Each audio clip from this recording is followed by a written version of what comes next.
Cordia. And I invite you just to pause for a moment, and I'll explain in a few minutes why. Gomara Shiacon ar fud na crinne.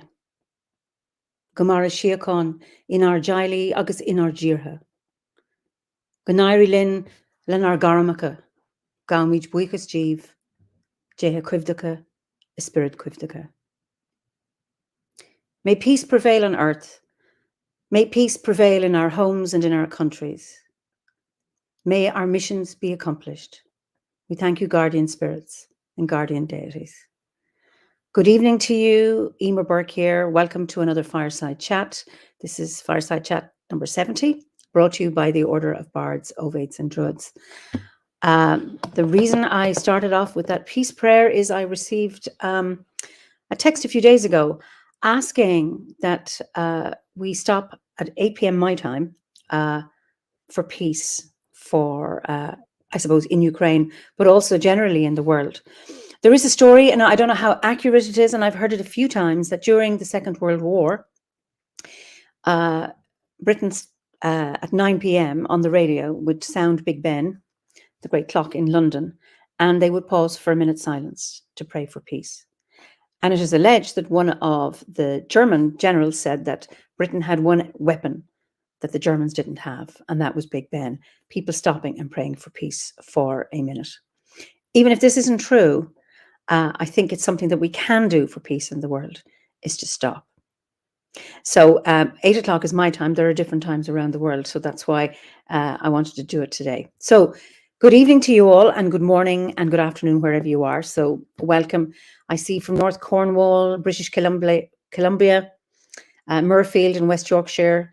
Hi, Stephanie. I think you're New York. Trononawat, that's it's not an Irish name. I think it's Welsh, but anyway, I like the Irish. Hi, John and Lynn from Scotland. Ricky, lovely to see you from St. Lucia. That's far away. Hi, Harriet from France, and Paula from Australia. I'm impressed that you're getting up so early to watch this chat. So we've got somebody from Holland. Where else? Sunny London. It's not sunny here. And South Wales. Yes, thanks, Hannah. A lovely Gorseth in Wales, in Penmaen Mawr, which was just a beautiful place. Poland, lovely. And New York, Liverpool. Wonderful to see you all. And hi, Patrick. I've met you in New Orleans, but I know you're in a neighboring state. Anyway, very, very welcome to see you all. So let me introduce you to my guest this evening. We're going to the US, and I'd like you to welcome Billy Stewart, or he's known as Oak. Oak, you are so welcome to this Fireside Chat. Oh, I'm so excited. Very nice to meet you. So, hey, I was thinking when you were saying that prayer. So when I came into OBOD, I had come from the tradition reclaiming that the author Starhawk started, that wrote the Spiral Dance. And I put together a prayer that, or a directions that we do along with the prayer to the directions. And if you don't mind, I would like to say it.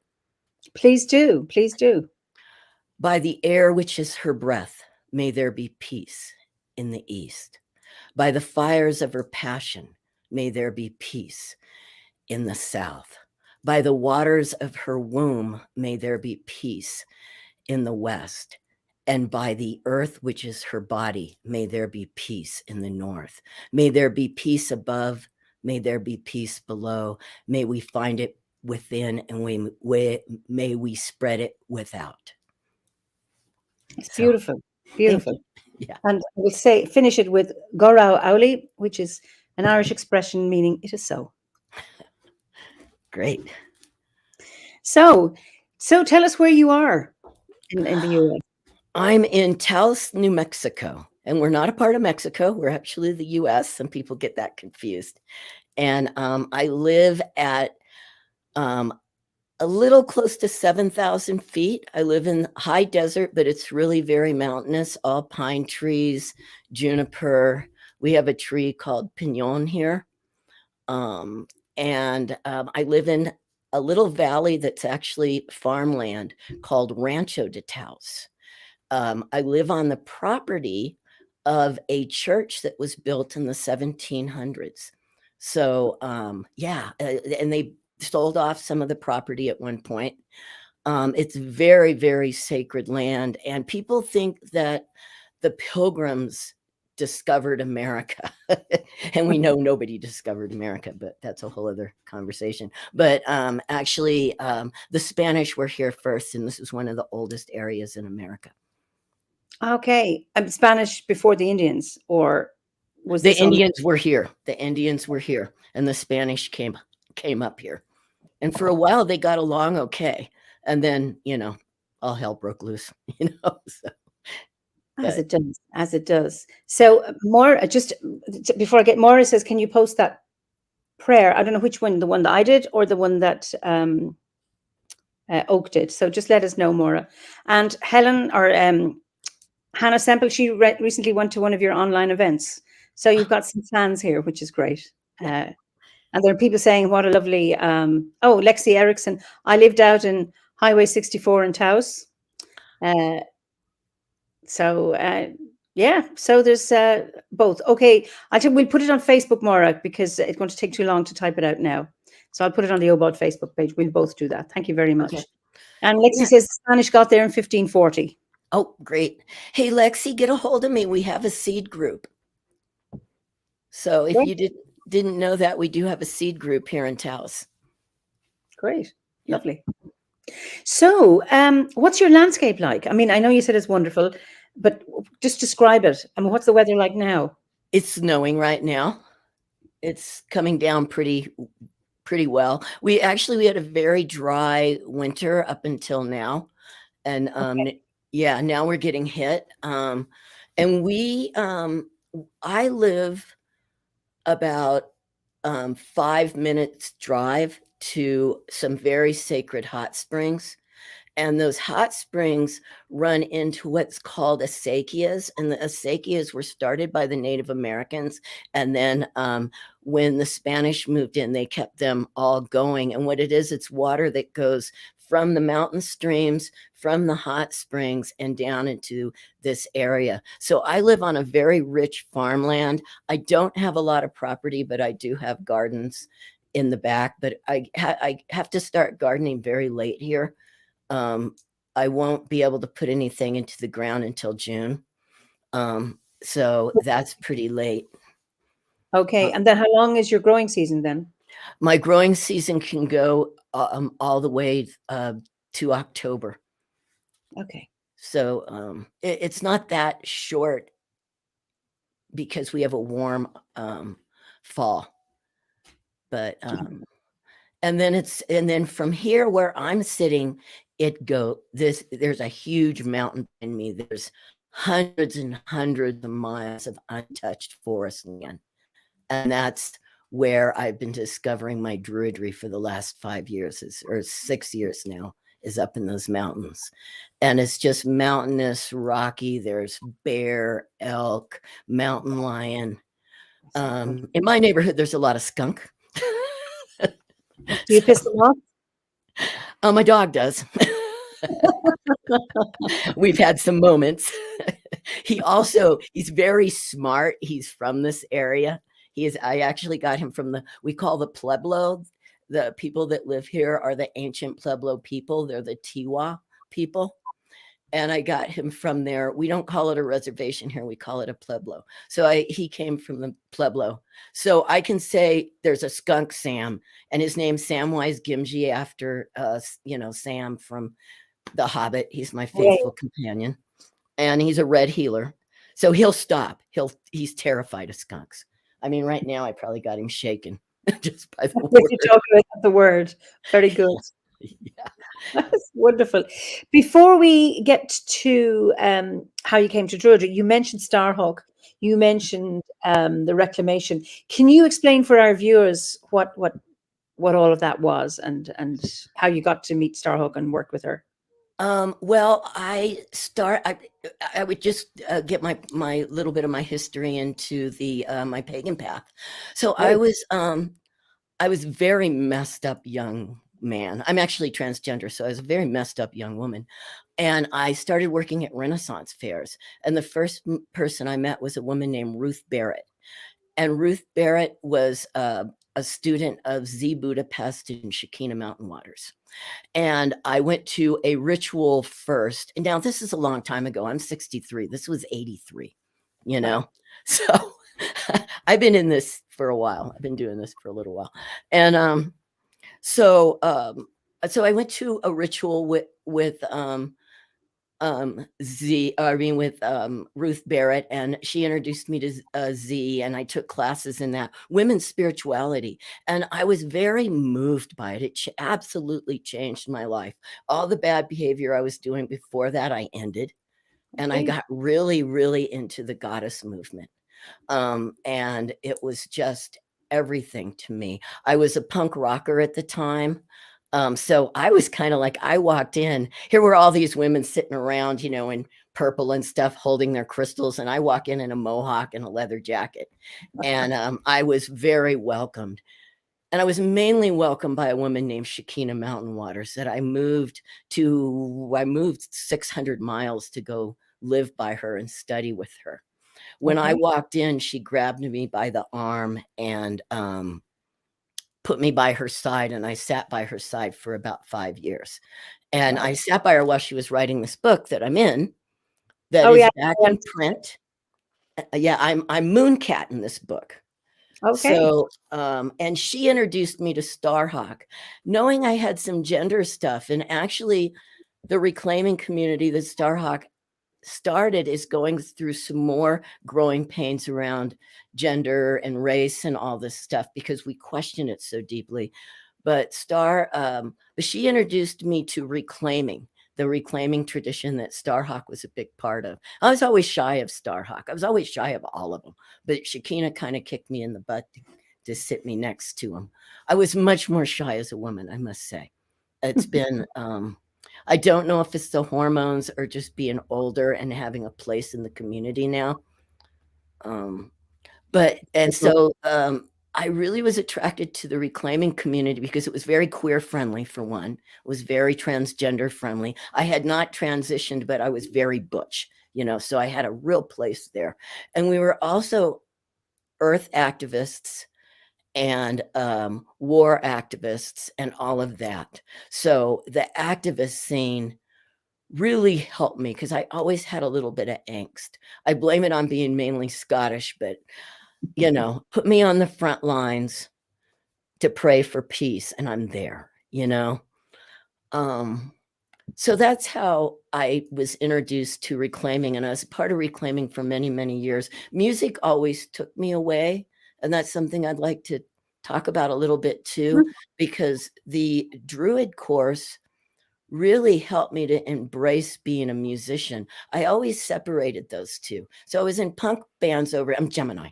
So I was in punk bands over here with the mohawk, hanging out in the clubs, picking up on girls, and then there was this spiritual guy at the time, a Mooncat over here, trying to find my spiritual essence. And the OBOD, the Druid grade brought that, the bardic grade brought that together for me. I just like to really put that out there to musicians who might have struggled. Really look at the bardic path for that. So that's how I got to reclaiming. I got to work with Starhawk, with Beverly Hendricks, or Fredericks. I always mix up her name. A lot of other very, very powerful, great women in that community. And men. Okay. So what actually is reclaiming? Reclaiming it was a collective. It started out in San Francisco with Starhawk doing classes. And the classes are called Elements of Magic. I still teach those classes. I have one that will be coming up this summer.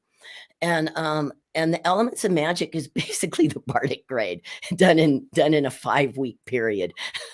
So and I want to say those two, we're so connected. We're you guys were doing that over there and we were doing this over here.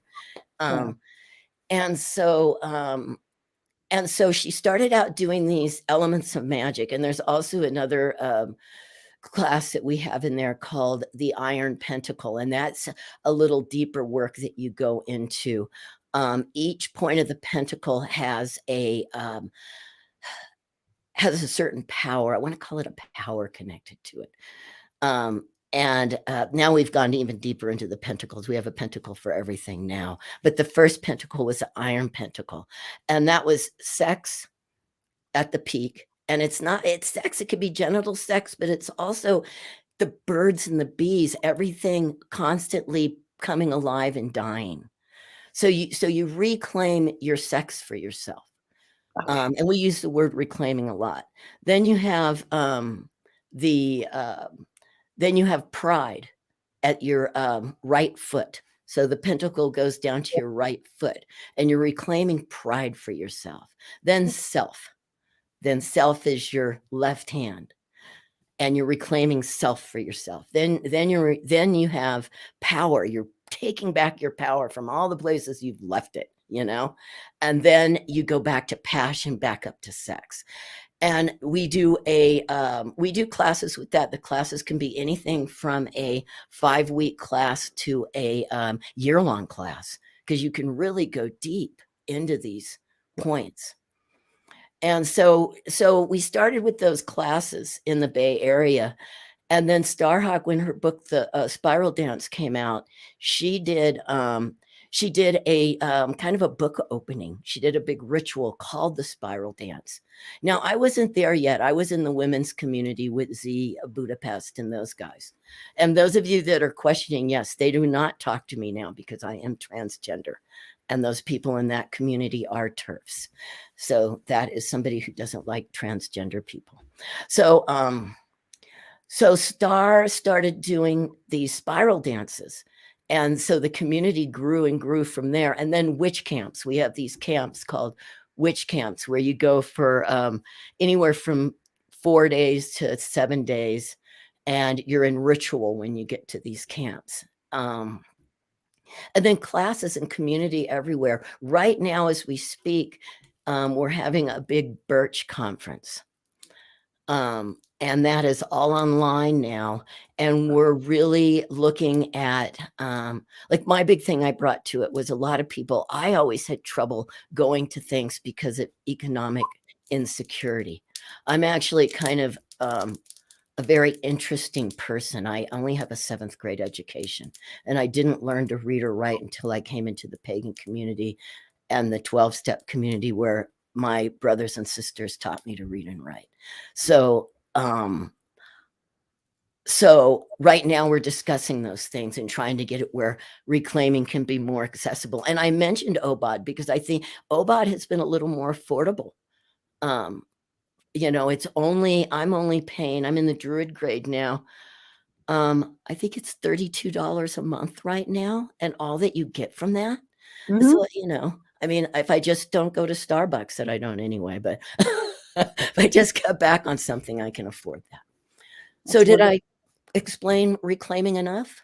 You did. I mean, I just love the pentagram. I mean, I could just visualize it, and I can't give any spoilers, but we work with the pentagram within the order as well, and just that how easy it is to start here and go down and follow it. Oh yeah, and that it's healing. And it's in your body as well. That the model is in your body as well, and it's I think a wonderful reminder of all of these five I suppose elements or aspects. Jane Wynn says, so sad that people cannot recognize you for being a human being instead of not liking you for being transgender. And then Mifiriol, I'm sorry for getting your name wrong, because well done, and kudos to your community members for stepping up and helping you. That's real love. And then Kathy Stahlman says, thank you, Oak, for introducing me to Druid Studies and OBOD. I assume you know this person. Yes, good friend of mine. Yeah. So, and then so you were very involved with Starhawk. Obviously, you left the women's community, and then you were with Starhawk. What called you into the order, into OBOD? Well, what happened was Starhawk is very much an environmentalist, and the whole movement is, and permaculture is big, and living environmentally friendly. We are not a group that goes to McDonald's. We are not a group that, I mean, I can obsess over a piece of plastic in my pocket for a week of what to do with it. That's how we were trained in this community. So I moved to Taos, New Mexico, 16 years ago to live more sustainable. California, I was living in California. I wanted somewhere where I could own land, or you never own land. I could, No, I could, you could, but yes. yes, but I could grow food, and I could live more sustainable. And Taos is a very interesting place. You would think that there would be a big open pagan community. But I've had a struggle here finding community. There's a woman who opened Nina. She'll probably see this. Hey, Nina, she's my best friend. She opened a store called Optimism that closed 2 years ago, but we had classes there weekly, and we never really built community. Also, I was coming from a place, I was just becoming a man. I was just starting hormones. And, druid, you think of druid, you think of dudes. Now I know better now, and I'm grateful for it. And I did a little dance when I heard you were going to be, the chosen chief. I'm like, yes, the woman, because I'm a total feminist, right? So I moved here, and I was kind of floundering around teaching reclaiming classes, looking for community. Now, there is a community down in Albuquerque, but being the environmentalist I was wanting to be, I just have a beat up old Jeep that I just drive around here, right? I'm not going to drive, 250 miles for community. So I kept working on building community. We did have community come and go, but it was never that solid, never like California. And I just longed for that community. So I went looking for something online, and I discovered, I think I first did Druidcast, a Starhawk on Druidcast, Okay. and so I checked it out, and there it was. And, for me, it's been so good because I went out into the woods with it, you know? Yeah. I did this on my own. Up until now, I'm trying to, I run a Zoom interview and a talking circle, we call it, and things like that to build community, a couple of online pages, Facebook pages. And I've done all that to build community. But I spent a lot of time getting to know myself. I was always in community. I always had girlfriends. I was finally completely alone in the woods by myself with the Gorseys, you know? So that's how that happened. Oh, wonderful, wonderful. So, do you have an online grove or a seed group or a virtual one? Should I We do say? have a seed group called the Red Willow Seed Group. It's in for all of New Mexico. It's called Red Willow because the land we're on is just covered in red willow. It's the kind you make baskets with. Okay, lovely. Yeah, that smells just wonderfully. So also the people here are the people of the Red Willow, our indigenous people. Okay. And we wanted to honor them. And Okay. then the groups are, I have a Facebook page I started called OBODs and Friends USA. Okay. So, and that is where the talking circle came out of, because I'd hear people going back and forth talking to each other through Facebook. And I thought, well, what if I do a talking circle and see how many people I could get to come on? And then I realized I know people. I have the gift of gab to reach out. I reached out to you. I reach out. So, and I've met people like Christopher Hugh at conferences and stuff. So I started reaching out to grow this community. And also, I did this for me. I don't know how everybody feels in America, but there was a disconnect. You guys are all doing all this stuff, and there's growth on the East Coast, but that's good. I'm going to have to get on a jet. That's going to cost me. It's going to cost me probably $1,000 for everything. when it's all said and done to get to this thing and back. So I thought, I saw the things you're doing, what Philip was doing, just bringing community together online. So I thought, well, what if I do this? Then I thought, what if I bring people in, to tell Americans what is Druidry like? What do we need to know? How do we build this over here? And it's been quite successful. I'm also reaching out to other people. Dana O'Driscoll. Yep. Yeah, God, her book. Has she been on your program yet? Yes. Oh, how do I miss these things? Well, the 70 of them, so I don't expect you to. I just love her, and I do spend a lot of time with myself in the woods, so that's how I miss things. But I do, watch a ton of these. So I see what I need to see, I guess, right? Well, you can always go back as well. Yes. So it's interesting. Just Blake, who was a guest here, Billy, one of my great joys about OBOD Druidry, it does a good job, in my opinion, of decoupling the energies of masculine and feminine from being so closely linked to gender and sex. That has really made me feel comfortable in the tradition. I'm a cisgender gay man, and I was wondering if you find similar as a trans man. Oh, yes. Yes. I hear some of the young people complaining, and I'm like, no, I think part of it is very animistic, So, and excuse me, I didn't go to school, so I mispronounced things. So everybody bear with me. So far, so good. Yeah, I did well on that one. Yeah, I very much find that to be very, very, it's been quite empowering for me as a trans man. And I've also seen that there's so many aspects to it. You can find your what you see as higher self, or the gods, or whatever within it. I would also like to just say here that I think a lot of the younger trans people and people of different gender qualifications, or whatever you want to call it, be patient with our elders. I know a lot of elders because I'm older, and I hear a lot of people complain because of the goddess. I mean, they paved the way for us.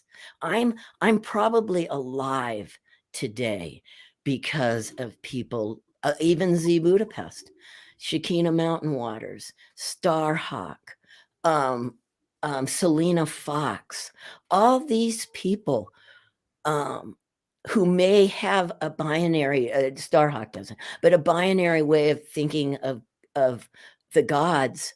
They paved the way. They made it a place for us to be able to question the gods, because they questioned the gods, and here we are today. And if you want to, I mean, yes, water doesn't have a gender, come on. But if you want to gender it, fine. For me, because I'm 63 and I started out in the 80s, I do gender water. It is feminine to me.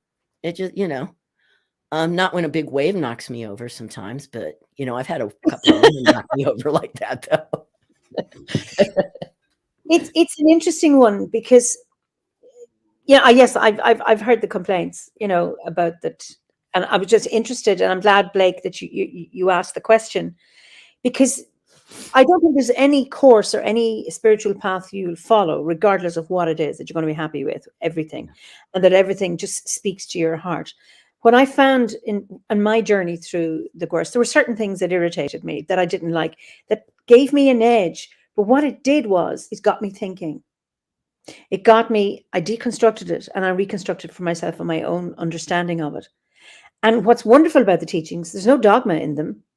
So here is something for you to reflect on, look at, get your teeth into, chew it up, spit it out, or digest it, or whatever you want to do, throw it on the compost heap. Yeah. And then you make of this what you will for you, because it's your own path. So whatever stuff that irritates you, work with it. And you talked about patience, and just some other member said to me, wait until you've done the whole lot, and then things fall into place, sometimes maybe at the last minute, Yeah. for you. When you say there's these missing pieces, or I wish it was different. Like, for example, I'm theistic and I'm also animistic. And because I'm a priestess in the Fellowship of Vices, which is theistic. And as a druid, I'm more animistic, but I just weave my way in. I'm pagan and I'm not. Yeah. I'm theistic and I'm animistic. It's fluid. That I've never felt an imperative that I have to be one or the other. And that's the magic of how we in the order offer druidry in terms of the teachings, or practice it, or how we stand in circle together. That so if something irritates you, reconstruct it for yourself. Yeah. I mean, I think it's important to be sensitive, but it's very, very hard to make something so it's so pure that nobody's offended by anything. That it speaks to everybody. But it's about just making of it what you will. Yeah. I absolutely agree. And I believe, at least, for what I've seen in the last 30 years, it's just, I mean, some of the stuff we believed in 84, I mean, some of those books, Yeah. you can't even open now. Starhawks had to go through the whole thing and have, little stars where, reread this. This is how I feel today, And I think if Shekinah was alive, she would be very much feeling the same way with her book that she wrote. Just what I saw before she passed away, the changes, That she that she was making. And if those of you who don't know who Shekinah Mountain Waters is, please look her up. She wrote a lot of the songs that we sing. I think they sing them across the pond too. We Are the Web. Yeah, she wrote that, and a lot of the songs that we sing in ritual today, she actually wrote. And she just was a little bit like me, a little bit of hermit in the woods, and Well, Pat Booker, who's in Ulster, time spent with yourself in the woods is priceless. Everything else can wait. That's what she's saying. And just Ferdiad, who I don't know if you know Ferdiad McGowan. He was a guest last September, I think. Water is gender fluid. So, Yeah. And he says building communities through celebration is one of the great joys of Druidry. And there's a number of comments here about people who, I imagine in the US, who can't meet people because of the distances, but that this online forum has been a huge connection to Druidry and to the order and to other members. So it's lovely to that. And Billy, I just another thing. This is really important from Blake. Billy, you're a youthful 63. Just yeah. It's the testosterone. It's good stuff. I was going to say I've thought about, but I really need some people to step up and help me. I've got music season is hitting for me. I'm a semi-professional musician, so I'm going to be playing a lot. And then different rituals I go to. I do now go to Albuquerque. We have a huge Beltane celebration for 4 days. I'd go down for that. But I would love to start a online seed group. So basically where we Zoom, we meet and we do rituals and we learn together. But I need I would say at least 2 to 3 other people to step up to who will be there, like really be there to hold, maybe 4, the directions. So, to hold that up. Okay, so viewers, you've heard the call, and how do people contact you, Oak? They can contact me through that page. Through that would be the easiest way. Which page is this? That is the OBOD Friends America page. You just put OBOD and Friends America, or USA. I'm sorry, USA. But Friends USA. Yep. That's the Facebook. Yep. Okay. I'll just put that in. I've all put it in lowercase, but anyway, but people will know what to put in. Correct. Also, they can, I mean, you could email me, but I'm afraid my emails will get bogged down. So I'd rather do Facebook Messenger, Right. something like that. through the order, through the seed group is listed in the order. Okay. What's your seed group called? It's Red Willow Seed Okay. Group. So are you wanting to set up, you want to set up a different seed group in addition to this one? It would be a different seed group. It would be an online seed group. Oh yes, That's what I've thought of. Yeah. Online. Okay. Where we meet online, we meet through Zoom, we do rituals through Zoom and mainly for the people that just cannot get. I mean, we're spread out, and it doesn't even have to be America. It could be throughout the world. We have people living in remote areas now. So I'm in the Druid, I'm a Druid now, so it's time for me to step up, right? Yeah, you're welcome to. You've got one person, Jerry W. Brown II would gladly join your seed group as well. Cool. And Pat Booker, Pat and Paul Corcoran are they're the coordinators of the seed groups and groves in the order. So she said she'll forward any mails they receive for Oak. Thank you, Pat. Which is great. So Lexi, who is he's not in New Mexico anymore, and he said he'd love to visit you. He said, those are all the people who introduced me to paganism, Star and even Morning Glory, if you knew her. Oh yeah, I know Morning Glory. I'm in their book too. I'm in this book. Creating Circles and Ceremonies. Okay, wonderful. Yeah. My other life. Oh, lovely. And then witch camps at Avery Ranch were fabulous. That was our very early beginnings, OG women's spirituality, and I taught it at community colleges in Colorado. Great. Wow. Awesome. So it's interesting, you think how big the US, and yet so many people are resonating with your story on many different levels. And, people are commenting on the Gwers, Patrick says spirituality should not be put in a box. It cannot be defined with a shape and size or any set boundaries. It flows within each person. The paths their feet are meant to follow. Absolutely. And then Kathy Stallman says, online seed group, I've got your back. So isn't that really nice to, and then somebody else says, Stephanie, I'll join your seed group mainly just to watch as I'm too introverted otherwise. You'd be surprised, Stephanie, you may come out. I joined the order in the intention of never, ever being near a group.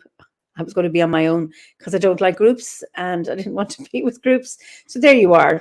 I turned out to be a liar. John King says, I've just reached the end of my OVAD studies, and it's that ability to feel free to interpret the Gwers. So they speak to me that I most appreciate. My tutor has been fabulous in this respect. And I know Blake said something too as well, that my mentors were always interested to hear what irritated me as well as what resonated with me in the course. And I think I'm backing forth because the comments don't come in sync. There's a delay depending on where people are in the world. That the beauty of that is that it's that individual journey that you take, like what he's saying. So it's just people, I suppose, backing up what you've said. So thank you so much for that. Yeah. So yes, you're a singer and a musician. I think it would be a nice time for a little bit of,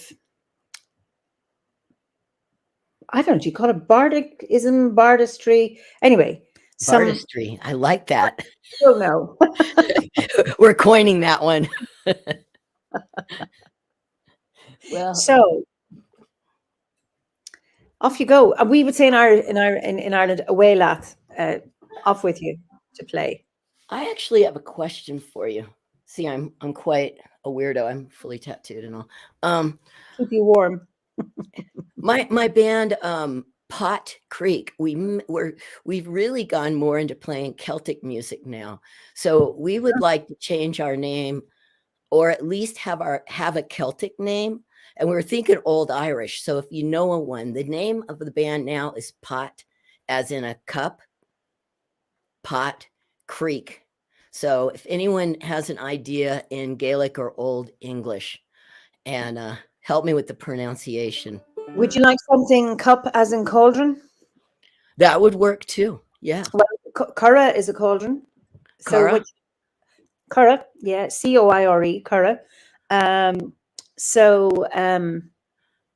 What adjective would you like? What kind of do you want a full cauldron? Do you want a magical cauldron? What Well, do you? it's pot.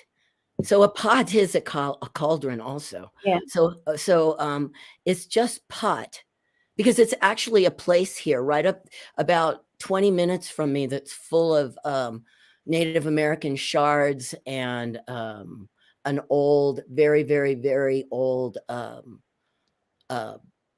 land where people lived, a pueblo.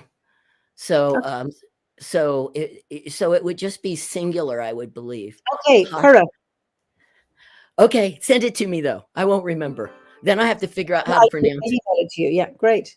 Okay. And Blake says before you start, if you're a weirdo for being a tattoo druid, then we're members of the same clan. Yes. I was in punk bands. I was totally in a punk band that toured. So the song I'm going to do is called Moonshiner. This song supposedly came over from Ireland. I do all old traditional songs, Celtic and old. I don't do bluegrass. This is a open back banjo. It's pretty much a replica of what they would have played, 200 years ago. Why is it open back? What's the difference between it gives it more of a clunky sound? And I play with my hand, no pick. So the song came over from Ireland, but it sounds very American. And I have a very kind of a unique, I like to say a trans voice. I'm very proud of being trans. I'm not a man. I'm a transgender man. I'm something between genders and all genders, So here we go. And I'll, weird that I'm nervous. I've played in front of thousands of people. I was nervous then too. You're always nervous, right? Gives you the edge. Yeah.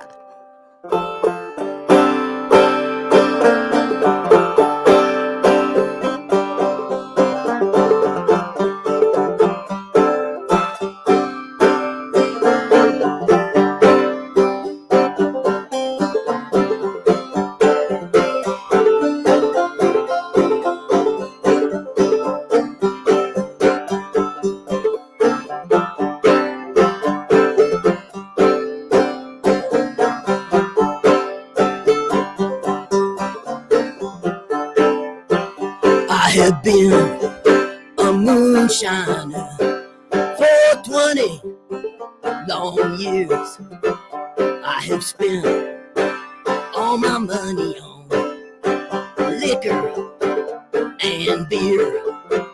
I'll go to a holler and I'll set up my steel and I'll make you a gallon for a $2 bill.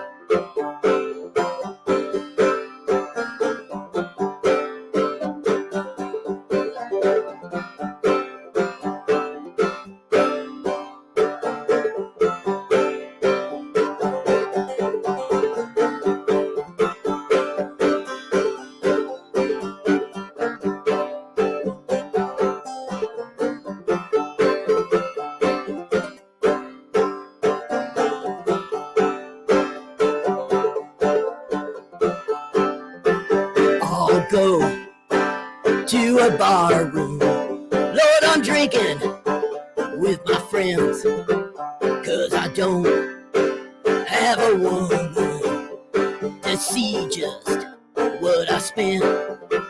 God bless those pretty women, Lord, I love them, one and all, 'cause their breath smells sweet just like good old alcohol.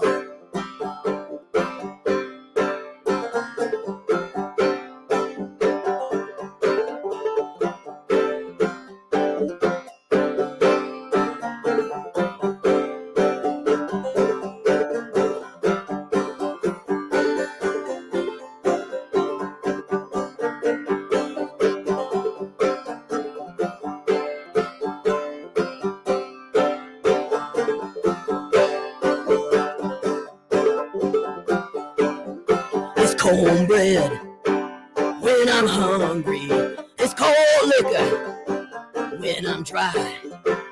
pretty women when I'm lonely. Load a casket when I die. The whole world has been a bottle. My life been a dram. When that bottle is empty, Lord, it ain't worth a damn.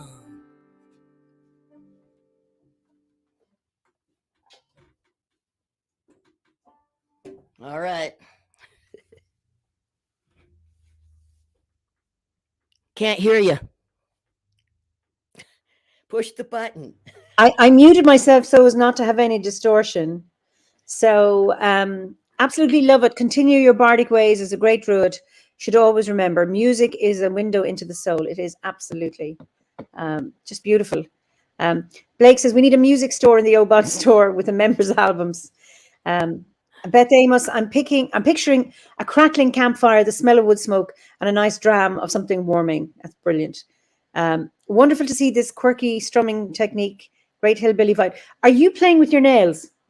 No, I'm playing. Well, yes, I guess I am. Strong, not very weak nails. So it's I'm always impressed. So well, I have to keep them really short.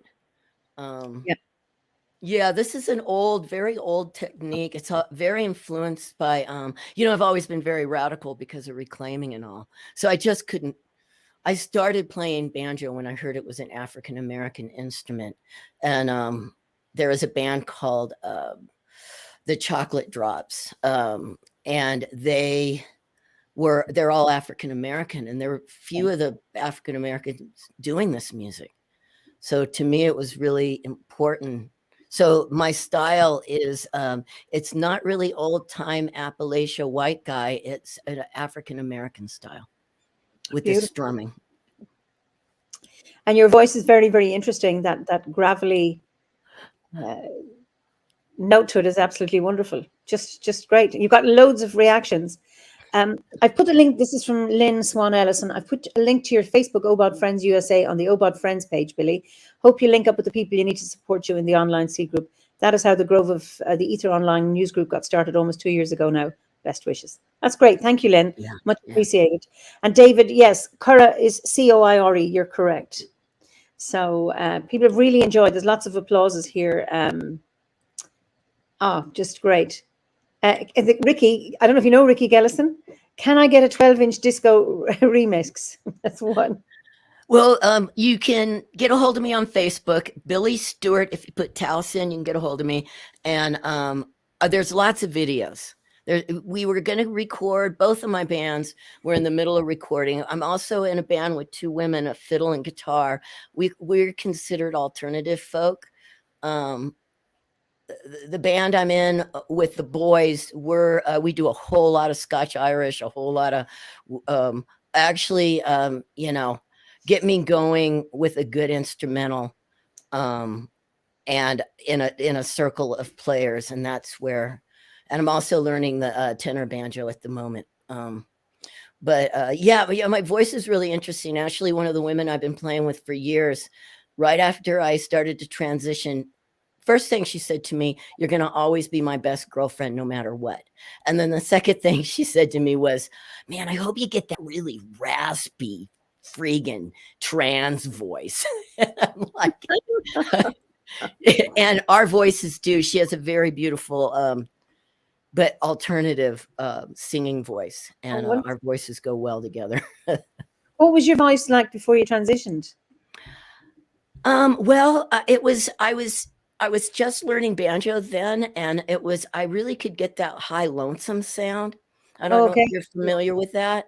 I could really go there. It was still butch because I was butch since I was very small. So it was still lower than, your average woman. But I could really get that high lonesome. And I kind of had a direction to go because actually they say in bluegrass, one of my heroes in bluegrass is oh my God, I can't think of his name right now. This is what happens when you get older. Ralph Stanley. And Ralph said that the reason he had the voice he had was because it was all women singing in the churches back then. And they would try, and then the men would try to imitate that key that was basically A or higher. And they would so that was how they got that high lonesome sound. So I was kind of at a junction. And but I was really playing with this woman, Kate Mann, and look for her CDs, you guys. They're out there, they're on Spotify. She's just awesome. We've not recorded yet together, but we were so lucky here. We play constantly. I before the lockdown, I played about 3 to 4 times a week. So, there was like I don't have to make a CD. I just go into the pub down the street and getting paid, Oh, So lovely. I know. We're in a tourist town. So I was going to say something about Kate and her playing, but yeah, she's awesome too. She lives off grid, completely off grid. She's like the real deal when it comes to that. Yeah, they built a house. It's beautiful too. It's a stunning house. But yeah. Oh yeah, I was at that juncture. I was mainly playing with her, and we didn't want to be. We came from college radio, both of us. So we wanted to be more alternative. So I went, man, if I sing these songs just really grapply, then it still has that alternative punky feel to it. So that was kind of the direction I went with my voice at that point. And it was a trip. We didn't know what key I was going to be in every week. I was playing out 3 or 4 times a week in early. We didn't know what I was going to sound like. I wonder, was it like the process of boys, who, when their voices break, and there's a period you go through where you don't know how you're going to come out, like with a squeak, or you're going to have a bass. You don't know how it's going to be. Was it like that? Yes, exactly. It was like I was squeaking, I was coughing, I was, it was wild. It was fun too. I mean, everybody. I live in a very small, primarily liberal town, so everybody had my back in this. But we also get a lot of people here from very conservative areas. So I also, and this is crazy because I did almost get beat up once, coming out on stage. I used to say I loved it when it was a bunch of cowboy hats. And I come out there and I after playing a couple of sets, I come out as transgender. And you just see those good old boys going, oh my God, I was in the bathroom with him, with them, with that, with it. But it's educational because some of those guys became my friends, Very good. I mean, it takes courage to put yourself out there, and then people discover actually you won't eat their children. You're not contagious. You're a human being. Yeah. Oh, and Blake says you project so comfortable in your skin and identity. It's an infectious sense of joy.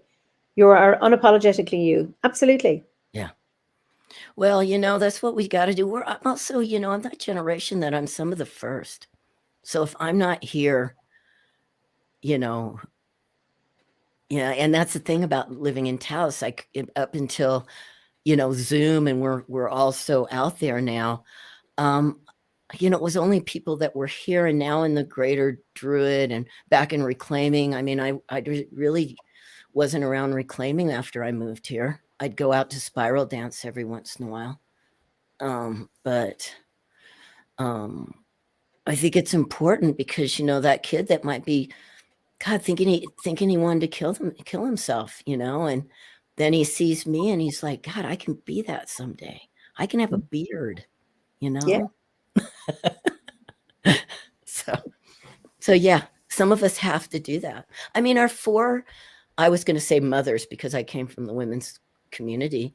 They did it too. I mean, when Z Budapest opened her store in Venice Beach, California, it was being graffitied, and I forget what it was called. I think it was called Women's Wicca or something really in your face, women's witchcraft, really, So I'm the next wave. And like Shakina, one of the things Shakina said too, because people did question, some of the people that were sitting beside her for years questioned why suddenly I was her apprentice, and she's using me to write her book. And she said I was the next generation, because Shakina would be, close to 80 now. So, he's the next generation. There's a comment here from Elizabeth Moon. Billy has been such a hero to me and my son throughout the Oh years. my God. I love her son. Oh, lovely. Yeah, he's wonderful. I couldn't get to my wand, but he made me a wand. Oh, that's beautiful. Yeah. Lovely. Yeah. And Ricky, who's an elder as well, you get to be an intersectional elder in so many ways. Kudos to you.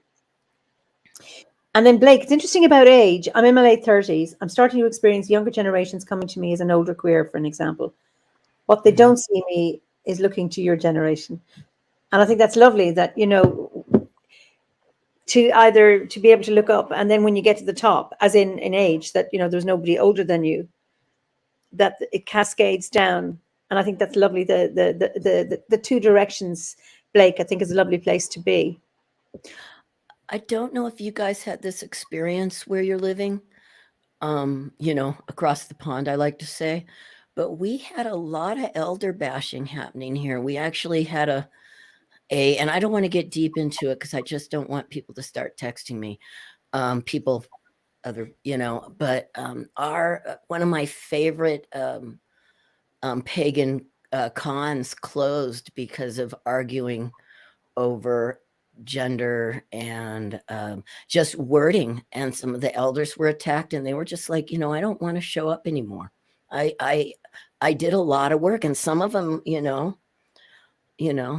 I mean, it's like, you know, some of them, yes, Z Budapest's wording was horrible, but just because somebody in their late 60s want to still honor the gods as God and goddess. I mean, I grew up with that. I still like that binary, and I'm a trans non-binary person. I think we really need to, that's one thing I just want to put out there. We really need to make space, and we need to do what natives did and make an honor table for our elders.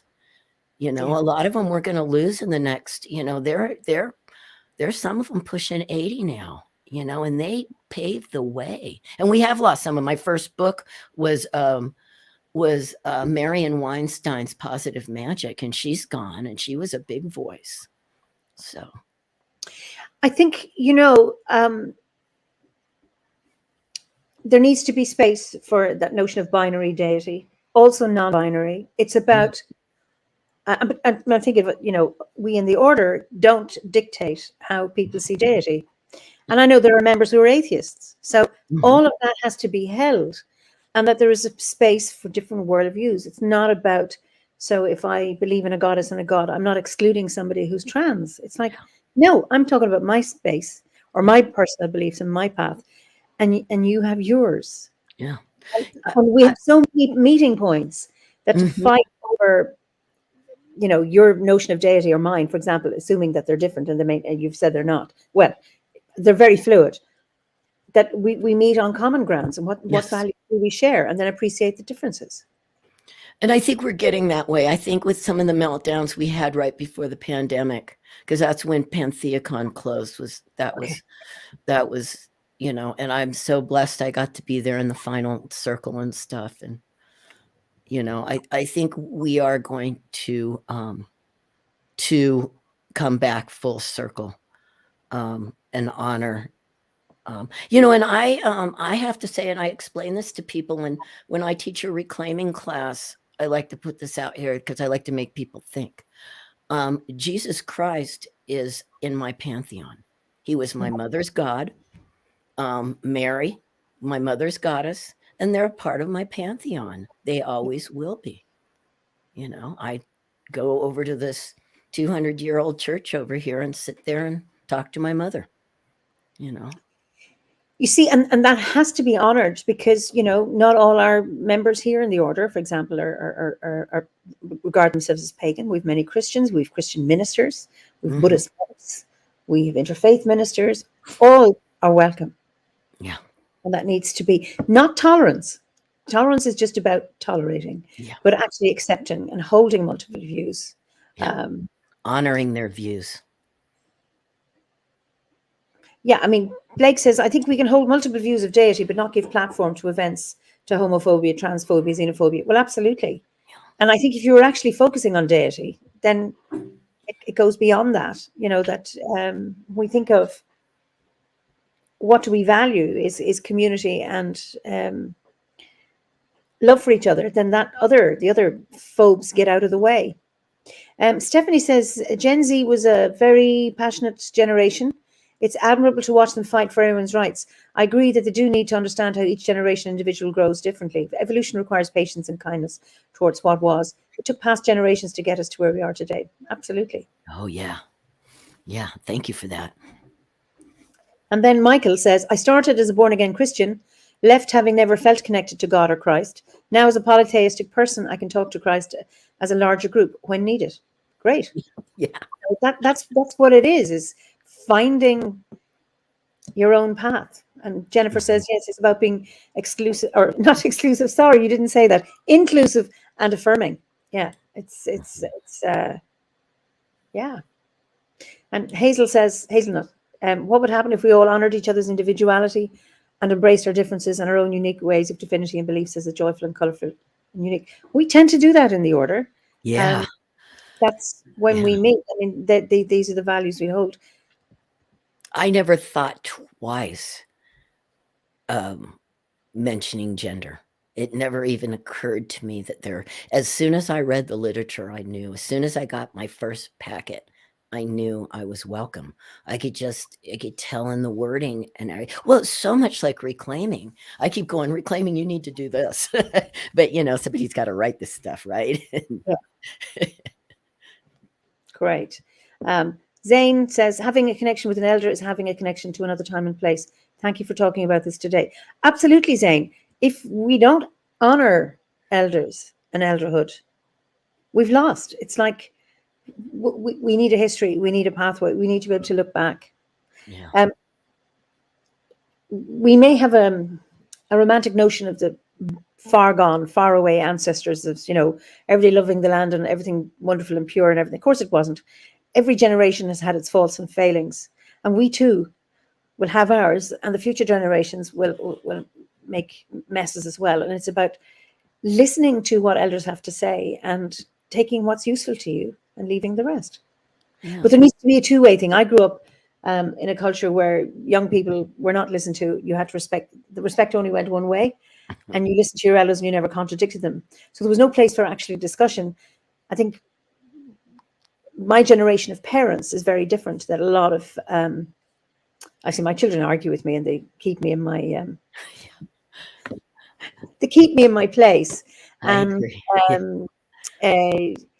that is wonderful, you know, that we can have conversations and we can learn from each other. Yeah. So there's a lot of lots of comments here. Blake again, Gen Z gives me great hope. I think they'll make great advancements in the world over time. I know when I was in my 20, I was much more loud and zealous. I evened out over time, but have found ways to achieve the same goals through more unification than hollering zealously.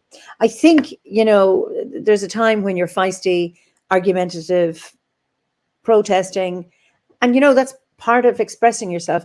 And then I think you mellow with age and maybe find another quieter way of doing it. But, you know, if we don't shout, we don't get heard either sometimes. So yeah. And then Ferdy, I think some of the tension with the queer generations coming of age now and those who are finding eldership thrust upon us was that our generation, Gen X for me, that's Ferdy, he's very old, lacked elders because so many of them were lost too soon and we didn't have models. That's right. And yeah. I was at ground zero in Los Angeles when what we called AIDS hit. My roommate was being taken out on a stretcher. I didn't know what was going on. He was one of the first people. And I would say I have some PTSD around that. I lost a whole community. I was surrounded by gay men. I might have come out, or I might have transitioned much, much earlier. If I would have stayed in that community with the men's support, because women, you know, there's a lot of transphobia in the lesbian community, and mainly because they're losing their people in a sense to them. But okay. Yeah. So hopefully we can have a reciprocal relationship where elders are honored, but elders also honor the youngsters by being unwilling to change and challenging our prejudices. Now, I agree with you, Ferdy, it needs to be It has to be a two-way. Yes. A two-way venture. Absolutely. And Blake says, progress is messy for us all. Of course it is. What is it? You have to break eggs to make an omelette. You know, things have to happen. I couldn't agree more. Yeah. Ricky says, I was always wary of the term elder precisely because of that one way respect you mentioned, Eimear. I'm slowly thinking about accepting that mantle. About time, Ricky, about time. Oh my God, I couldn't believe it the first time somebody called me an elder. It wasn't not too long. It was about a year ago or something. And one of the young women in one of my 12-step communities. I mean, by the way, for those of you out there that might be struggling with it, there we have Pagans in Recovery now that's out there. And that's all I can say. Look it up, PIR. But one of my young ladies in our community called me an elder, and I'm like, oh, it's happened. Well, it happened to you at 63. It happened to me at 42. Oh. I taught every year in Tanzania for about 20 years, and my daughter was a year old. So I was, I was 43. And we were building a house on the slopes of Kilimanjaro, and we had to go high up the mountain to get some wood. So with my friend Shaban, who's a healer, and we knew we had a 4-hour bus ride, and the only seats left were at the back of the bus. And he said, we're not going to manage this. We're not going to do 4 hours on a bad bus with, bad springs. I said, what we're going to do? And he said, leave it to me. He went halfway up the bus and I watched him. He talked to a young man, and the young man gets up and he comes back to me and says, we're moving up. I said, you didn't ask him to move, did you? And he said, Eimear, we're elders. We're old. And I thought, oh, I'm 43. Do you know what? I like this. I didn't even think about it then. At 43, I was in an all-girl grunge band. Well, I had a 1-year-old baby. Yeah. But it just, I thought, I like this. And I noticed, having had children in Africa, because I went there when I was 22 the first time, and I looked about 12. So where people weren't horrible to me, I wasn't treated with the respect of an adult. Well, I knew nothing anyway. And then I went back in my 30s, and once I had children, people treated me differently. It was, you don't have to be married, but you have to have children in some way. And I just really, really enjoyed it,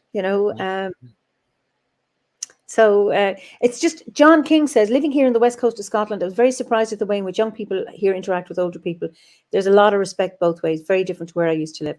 If it's not both way, then you are not talking about real respect. There are some languages where respect and fear is the same word. So I was taught to respect my elders, which was about fear. I feared authority, therefore I showed them respect, rather than an actual, what is it, respectare, to take a second look. Just, that's what it's about. Wow. Yeah. And then Ricky, to be honest, that was the way I saw trans elders protecting the young unstable that made me see eldership as something that to be embraced, especially from a queer perspective. Absolutely. Mm-hmm. Well, yeah, our suicide rate's so high. Unfortunately, it's really high because it's really high among trans women. So I think as trans men, we need to really support trans women too. I mean, really, that's where Z Budapest and those teachers first went with trans bashing, was the gay women. And I was sort of like, because I came from that community, I was sort of like, hey, why don't, I know that some women who may be triggered, but why don't you have classes where it's mixed classes and then have classes it's not? And that didn't go over either. I thought that would be a way to do it.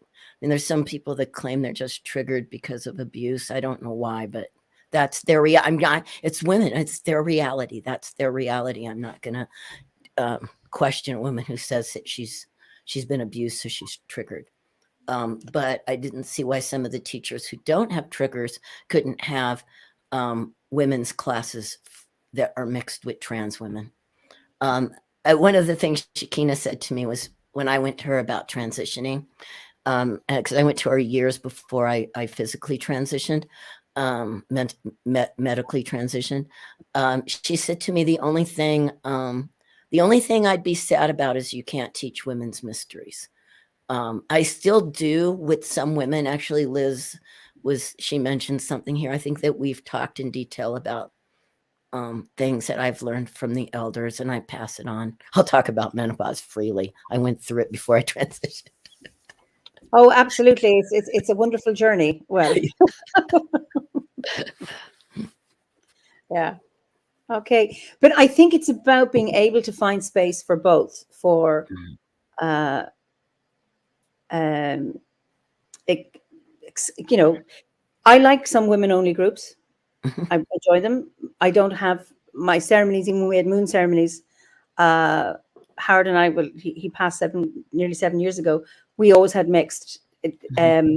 But I do like, sometimes I like women only spaces, and I like mixed spaces. And I think there's enough for everything. So based on a particular interest.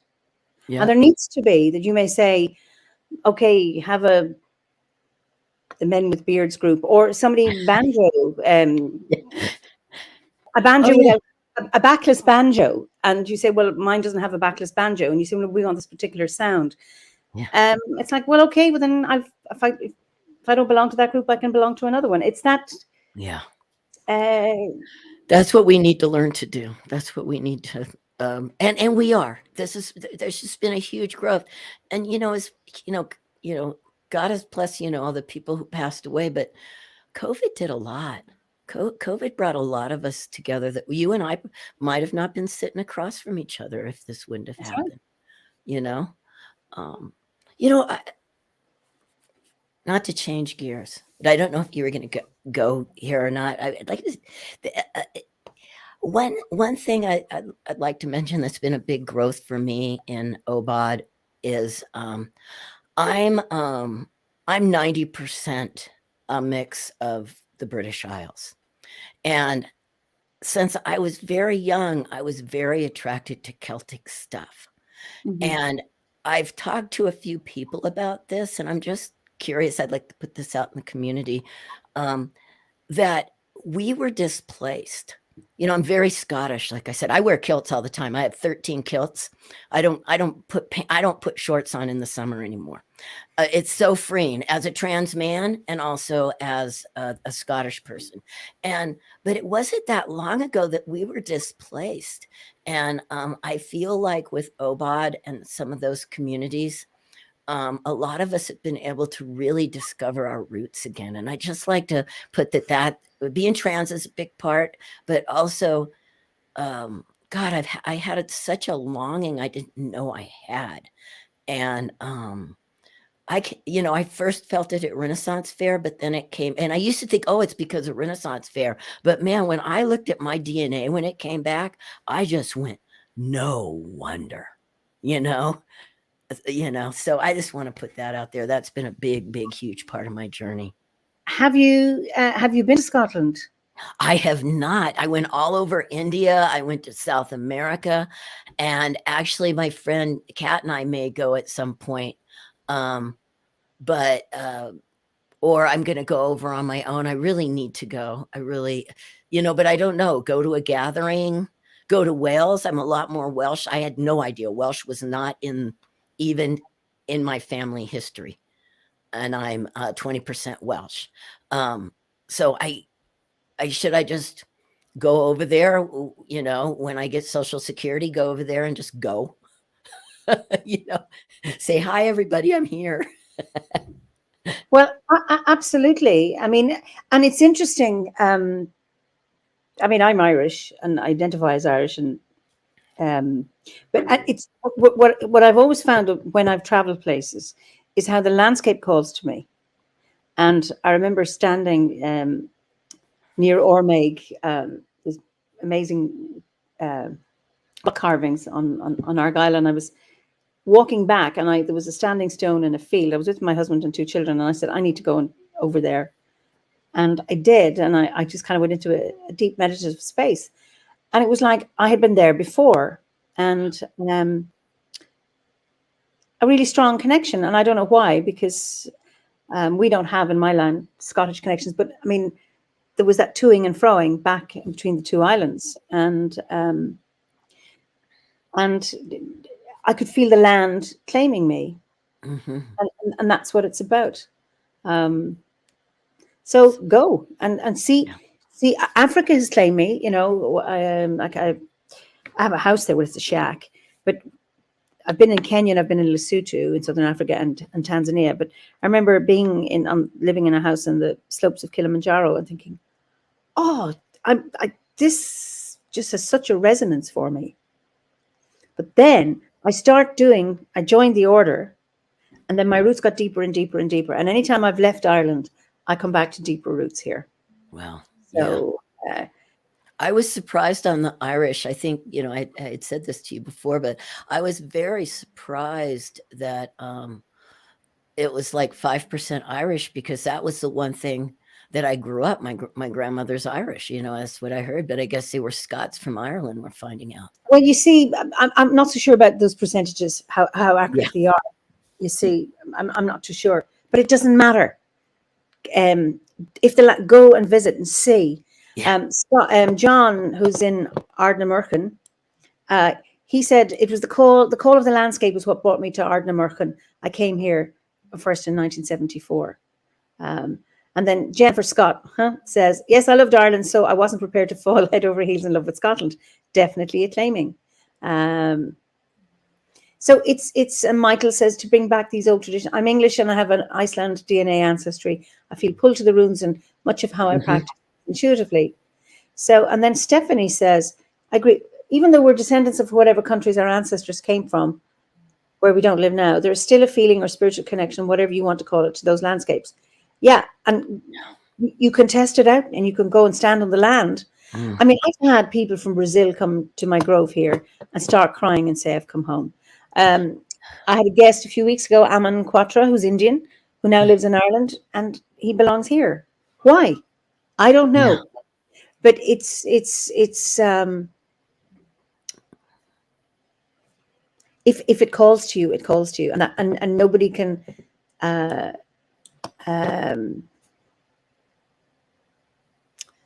nobody can take it from you. You know, you either have a resonance with the landscape or a resonance with the culture, or you don't.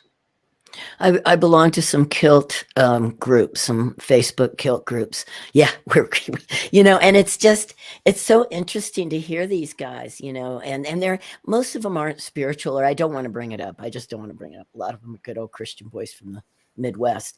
But that's their whole thing, is I put on a kilt, I put on a tartan, and I just felt something I've never felt before. And because it's like some of these guys, like I can walk around here, there's just like, I'm known as a trans guy in a kilt, right? But, and it's cool. Like the other day I had on pants, it was really cold, and somebody goes, can't believe you have pants on. Like I really bummed him out. And I'm like, I'm so sorry. But yeah, so some of these guys, they walk around and they get heckled and stuff, but they feel it's so empowering for them to wear a tartan. And it doesn't, clan tartans, they're a new concept anyway, but that's right. Yeah, I grew up wearing a kilt. Girls in my generation wore kilts, and boys wore them when they're doing Irish dancing. And I remember being very upset that I went to an Irish dancing class and I happened to be wearing a kilt. And a very nice girl came up and asked me if I was a boy, and I had short hair. I was devastated. Oh, no. I used to get teased about being a boy. I didn't mind that because I could fight that. But the fact that she genuinely thought I was. But my husband, Howard, he didn't wear trousers for the last 4 years of his life. He wore kilts. Yeah. And I couldn't understand, why would you wear trousers? Kilts are more comfortable. And he had, two very, very heavy wool ones. So in the winter, he was warm because he had, knee socks, and the kilt came just to the knee. And then he had a utility. Go hiking in them in the snow. I love it. Hiking in the snow in a kilt. There's just, it's also a way of, we talk about, sky clad. We talk about not wearing clothing. Or one time Christopher told me that, because I was kind of going, I'd rather wear a kilt. I've hung out with Christopher Hugh a little bit. And he said to me that he goes, but the robe is like, you have nothing underneath, so you're sky clad. You know how he can be so. And I'm like, oh, honey. And he goes, but I do have my girdle on today. I'm like, oh, God. You can make fun of anything. But I think for me, it's also a way of feeling a bit sky clad, especially because sometimes I'll take off my shirt and I'll just be in a kilt. Oh, and also, you know what we did? And it hasn't come out yet. Philip knows about this, but I had the idea to do a kilt for OBOD. And so we have when it's waiting to be registered. It's the unofficial, but Philip okayed it.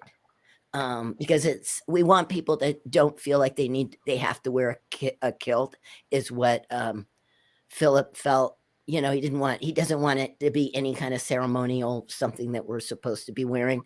And so that was when he was,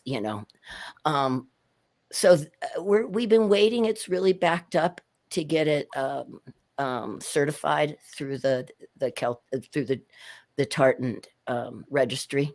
So that it'll be all over the place when we finally get it out. So where are you registering it? In Scotland, is it? In Scotland on the registry. So it'll be a registered kilt.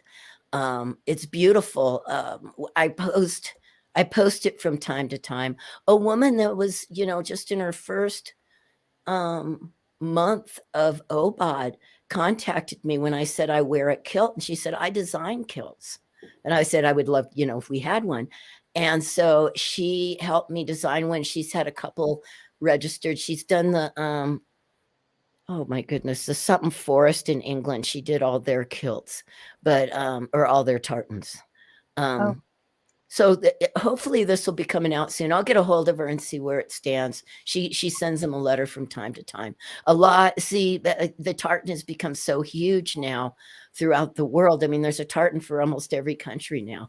So there's a waiting because they have to make sure there's a certain amount of threads and the whole deal. So ours is beautiful though. There's gold and green. It's fabulous. That sounds Irish. Well, yeah. Oh, that's just wonderful, wonderful. So, okay, you've all this Scottish ancestry and Welsh. And then you're living in Taos, New Mexico. Where were you brought up? I was brought up in Los Angeles. I was born in Los Angeles. My dad was a house painter. Okay. As soon as I was actually a professional surfer as a kid in this whole other lifetime. I have done so many crazy things. My name was Annette Stewart. That's one of my dead names. It's okay and I got second place in the U.S. Surfing Championships at one point in 1976, I got second in the U.S. Surfing Championships. So, and that was in Florida. We were out there painting houses. Then we came back to California. My dad passed away. I got really into punk rock. And I worked for the American distributor for Doc Martens named Nana. And so I wound up moving up to the Bay Area for good at one point and never looked back, the San Francisco Bay Area. That was very queer and very fun. And that's where Reclaiming was. And we were just in the streets I was in ACT UP, demonstrating for AIDS relief. I was a big demonstrator. I was in Earth First. That was an environmental group. That's where my name Oak comes from, because my first big environmental activism was to save old oak growth. Forest in Los Angeles. And that's where I was Mooncat at the time. And that felt feminine to me. It's weird. I don't know why. And so oak felt more right. And that was the first time I was arrested for demonstrating. Because at these demonstrations, I don't know what they do across the pond, but here we kind of pick who can get arrested. And because I've always had a clean slate for some reason, I always got away with things. Because you'd be arrested and they'd let you right out. If you had a record. Yeah. So what in terms of ancestors, how do you honor them? So when you're in where you are now, and given all the places you've been, and given your own ancestry, how do you honor the ancestors? Well, I have a few ways. I also honor the mighty dead. So like Shekinah's among the mighty dead. So I do, now I do some work within the grove, where I go within the grove. Mhm. And we did this in reclaiming also. So this is kind of a mixture of reclaiming and OBOD. But I go into the grove and I meet with my ancestors, and I try to see through each ancestor the next one, you know, going back as far as I can feel. And then Okay. I'll sit there with that ancestor. So that's one of the things that I do to connect with them. But I leave offerings. All my altars are, I have an altar to Bridget. Bridget is huge for me. One of my first reclaiming rituals that I was asked to really be a part of was a Bridget. They call in bulk Bridget in reclaiming also. So that's a big way. I'm not big on leaving offerings that can't be recycled. I'm too much of an environmentalist. Yeah. So I do acts. What I'm doing today with you is for my ancestors. Okay. You know, picking up trash is for the ancestors of the land I live on. I'll start to leave little offerings. I will on Samhain, I'll do a plate, but unless my cats can eat it, or I'll eat it later. I know some people, but I mean, I could compost it, of course, but I try not to do that as much as just do some sort of acts, But my ancestors are always with me, and I'm always doing shamanic work with them. So that's been also, there's a bridge, there's a part of reclaiming that I haven't talked about at all, and that's called Anderson Ferry. Starhawk studied with a man named Victor Anderson and his wife Cora Anderson, and that's where the pentacle came from, and a lot of the stuff we do came from there. Alignment of the souls that I mix in with my OBOD study, and that's 3 aspects of the souls. That mixes in perfectly, and I'm not going to get into it, but it mixes perfectly with a lot of Celtic beliefs.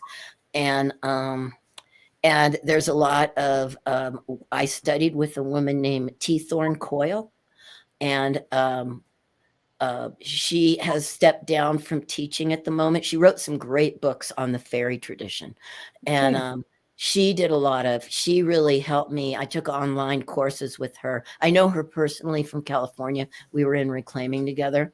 But I did some online with her where we really went deep into connecting with the ancestors and feeling them. And coming out of that is where my pantheon really moved to more of a Celtic pantheon.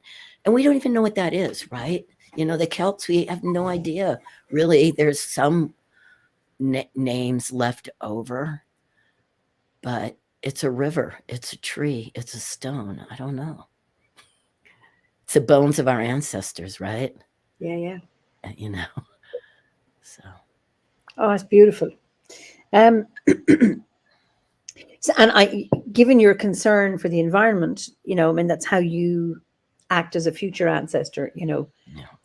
paving the way for the next generation to be able to live on this land, which is wonderful. Yeah. What would you say your greatest achievement has been?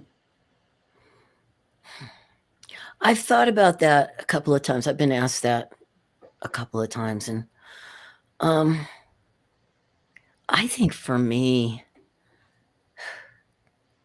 it's just survival. I grew up really poor. Yep. I didn't go to school. I've been all over the world. No, I've not been to Scotland, but I've been all over the world. And I think that, and I'll say it. I'm not in the closet about this at all, but I was a heroin addict at 21, and I had a spiritual awakening in the redwoods and never went back. Yeah, I just, I wanted paganism and sparkly dancing around bonfires and not that icky drug thing.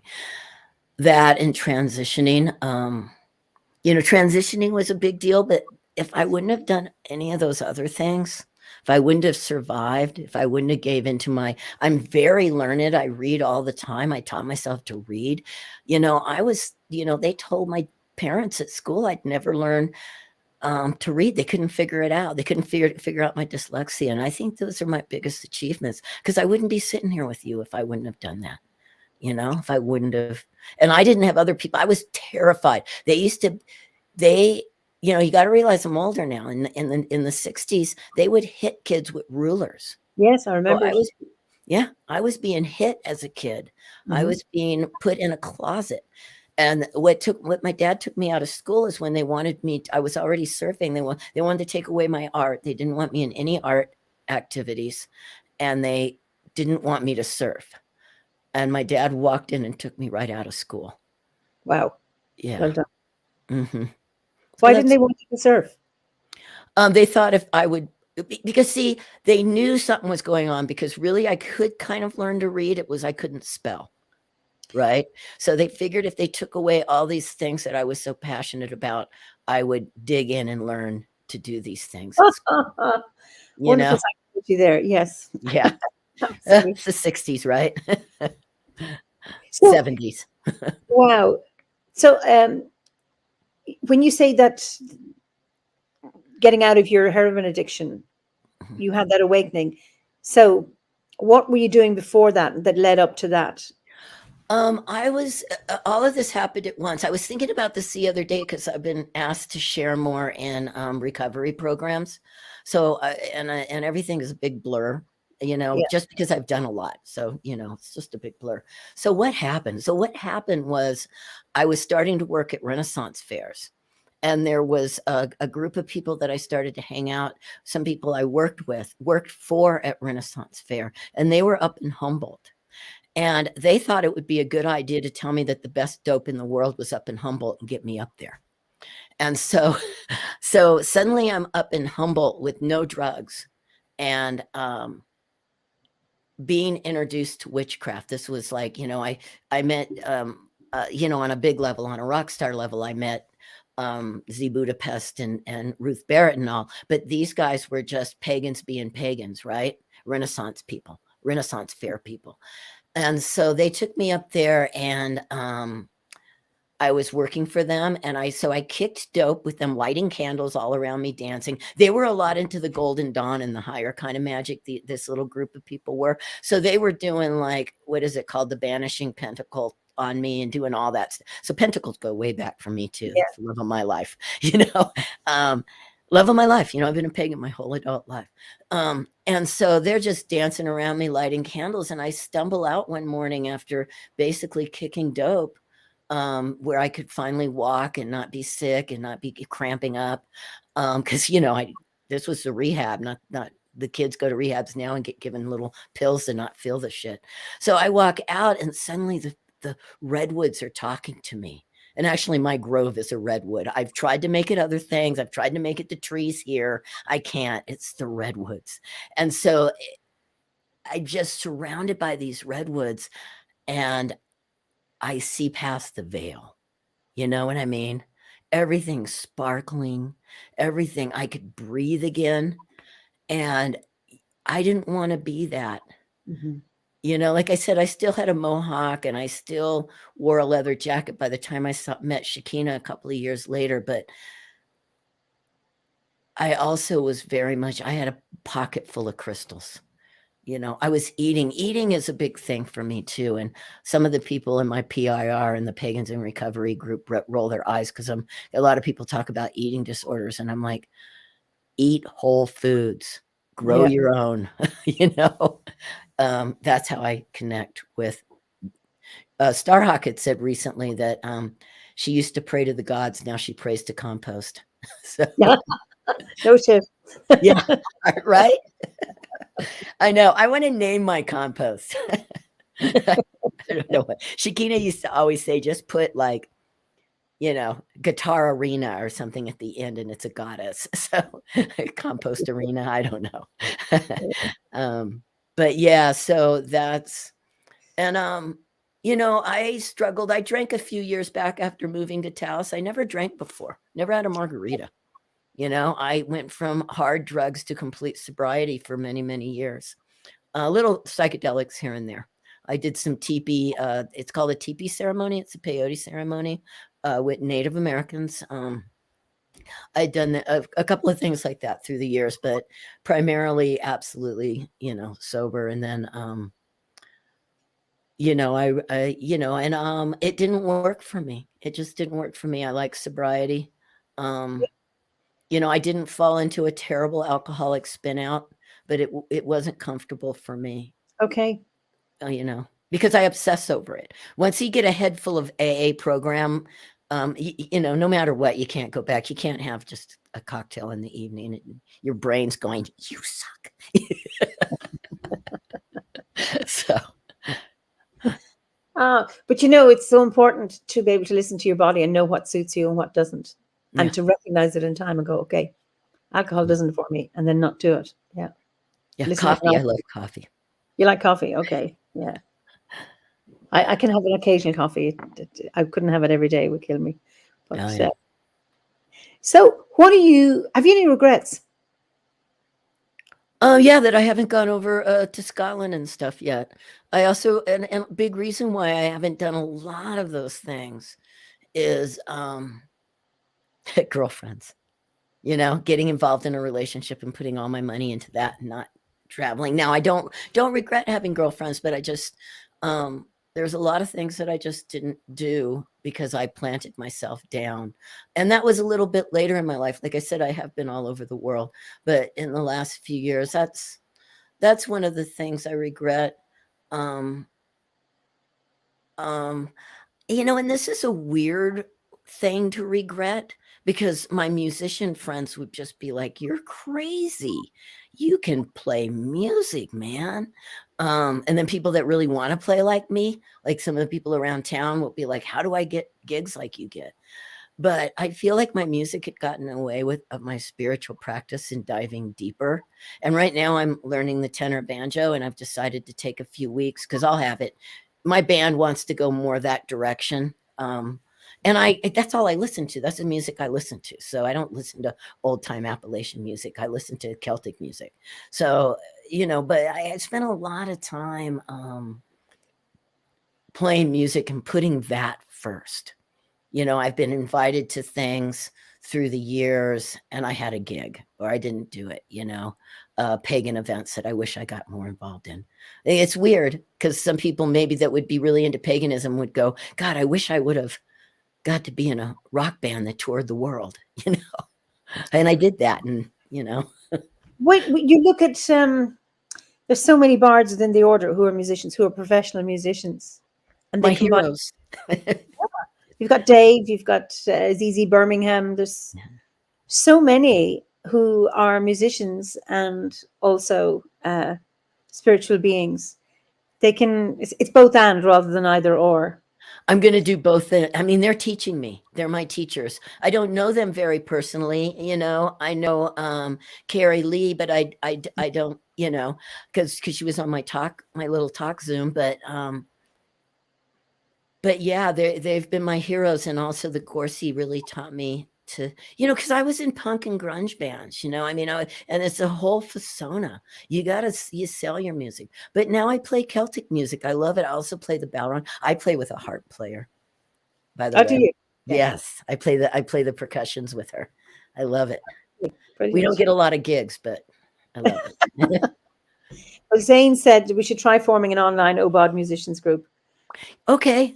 How about a Facebook page? Let's do it. Okay, over to you. Brilliant. And then someone suggests, Stephanie, I keep saying all of us in OBOD should do a global house sharing program so we can travel the world. So yeah. And Pat, I knew as soon as I named two members of the order that I leave out others. Simon Emerson with Afro Celt Youth. Oh yeah, I love that band. There's Poplar Jake. There's so many. And I'm sorry for anyone I haven't mentioned just off the top of my head. So I mean, so Lynn Swan Ellison always has a spare room. That's very generous of you, Lynn. I hope it's not reckless. Uh-oh. So, what are you grateful for? Oh boy. The thing I'm the most grateful for is the land I live on. I grew up poor. I want to say I grew up in the back of a paint truck, right? Okay. Lived in apartments. So my aunt died, left a little retirement home, or moved my grandmother in to this little retirement home with her. Left that to my mother. I left that to my grandmother, who left it to my mother. When my mother died, my sister and I fixed it up. We sold it for not enough to really buy a house here, but a friend of mine who showed me this house I live on, who passed away, the septic was illegal and the property was too small to have a septic on anymore. The bank owned it and it was dirt cheap, but you had to pay cash for it. It's a 4-bedroom house in Taos, New Mexico. It's worth hundreds of thousands more than I paid for it. And I own this land. I only pay taxes. That's what I'm the most grateful for, because it gives me it'll give me the freedom to go over and visit all you OBODs over there across the pond, you know? So you share the house with your sister now? I share the house with my sister and her grown children. But I have the whole back of the house. I have a front door and a back door. So I call this Elm Cottage because it's surrounded by elm. Beautiful. And so, yeah, I'm grateful. I don't know where I'd be today without this. I don't, I've worked retail all my life. The shoe world, I worked in the shoe business, starting out with Doc Martin, but I've just never, I didn't have retirement. So, yeah, I'm taken care of till the day I die, That's wonderful. That having those basic needs done. Yeah. And everything else I can go out and do. I've thought about even opening my backup for community gardens, but I have to wait until I have my own gardens. But when COVID subsides, getting some people over here for community gardening, I can do this thing. Brilliant. Yeah. Wonderful. Yeah. So, we've done a lot of talking. What concerns do you have for the modern world, or about the modern world? Oh man. Remember, I like to say I'm a druid. I'm a reclaiming druid. So okay, it's going to get political. Go on. I think we're in a mess. The environment's collapsing on us. If people don't, and they're not doing it, they're trashing the planet. I'm sorry. Everybody says they're, some people think they're helping, but they're really not.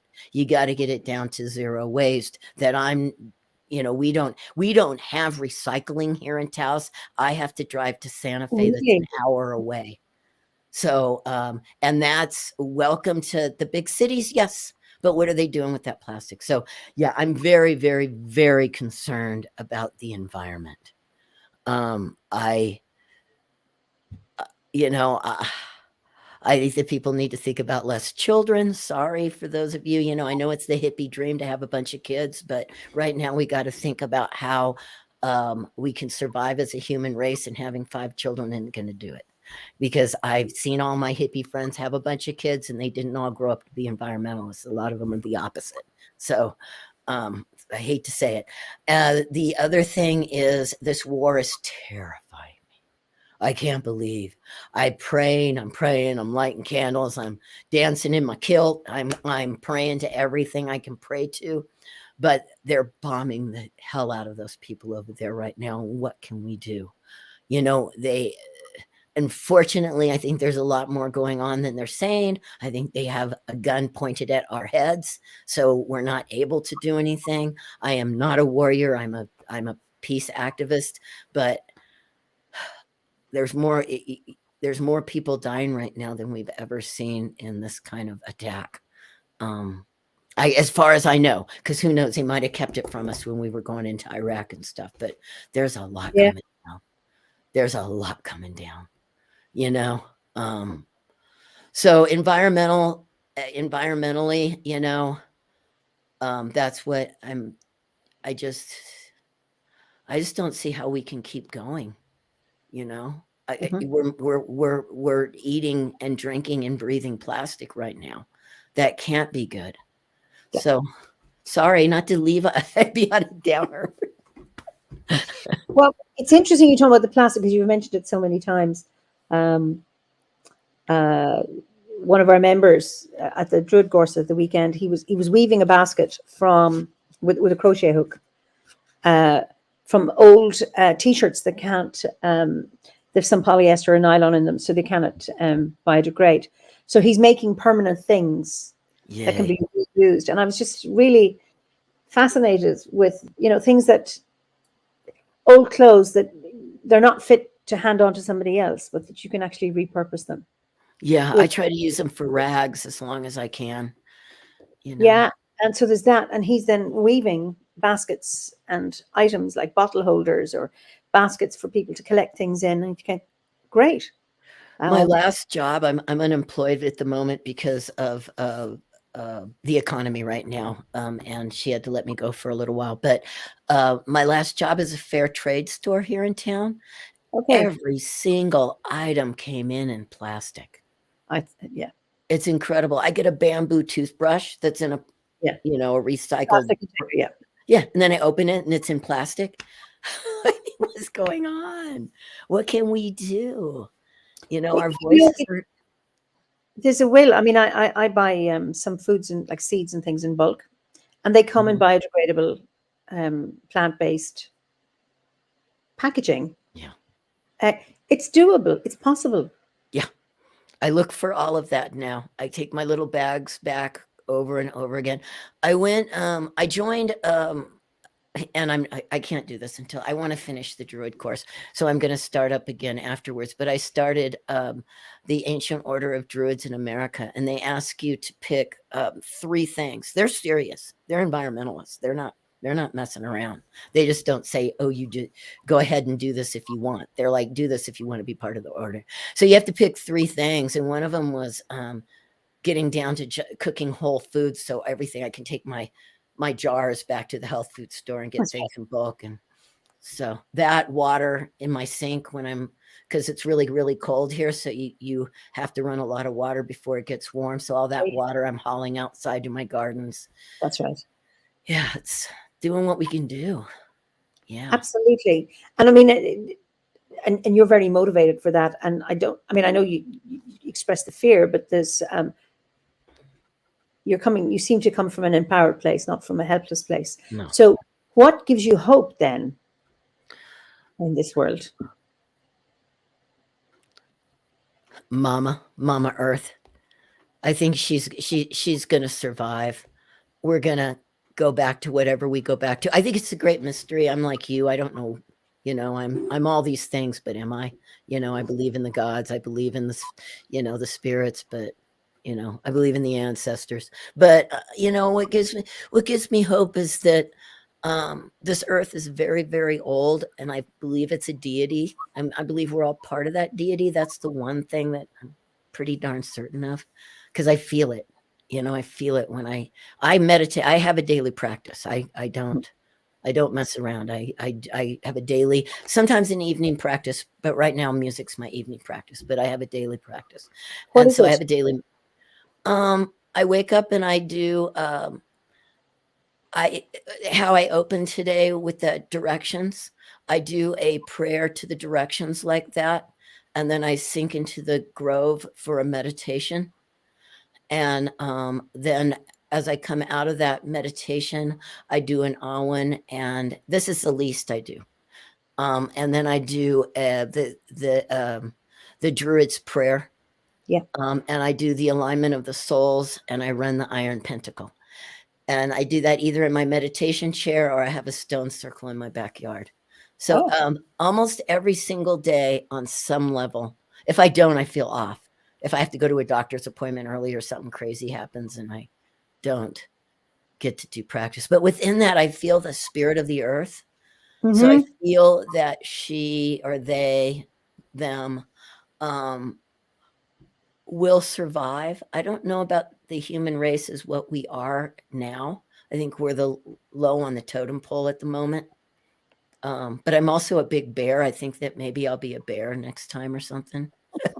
I think that we go, that 3 realms, that 3 Celtic realms,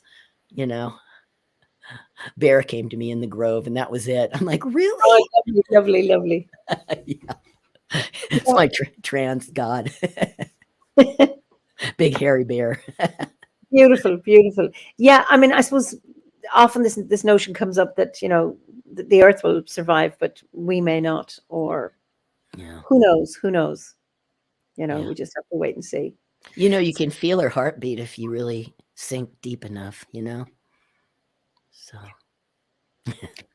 So we're coming to the end of our time, and my last 2 questions are always, what is your favorite time of the year, season of the year, and what is your favorite ceremony, ritual, festival of the Wheel of the Year?